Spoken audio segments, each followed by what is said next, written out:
I'm Bud Carter. I run think tanks for CEOs.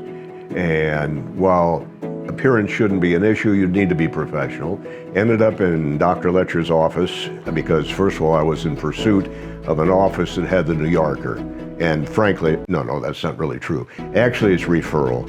I have found in dealing with medical professionals that people refer one to the other. They know their reputation's on the line and they don't do it frivolously. Bud's been coming to us for a year. He's a really nice man. We love seeing him, but he's a busy man. He coaches people, he travels around, he's always in front of people, and he broke off a tooth. There was a tooth that broke off and they were going to put a new tooth in. They had to put some kind of metal thing into your gum, and then it has to wait 6 months. And first time I'd had the experience, it was intimidating. The anticipation is always worse than the event itself. And so as he came in, we evolved into what we could do, giving him immediate teeth.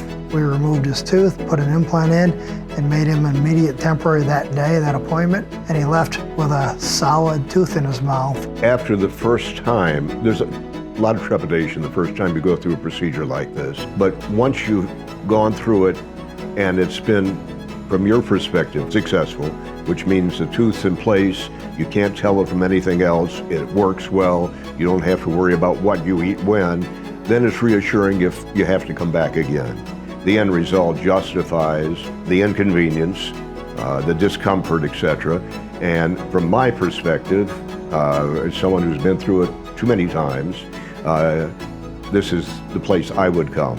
And I'm glad initially that my regular dentist, when the need arose, said this is the guy you need to see. It's been well worth it.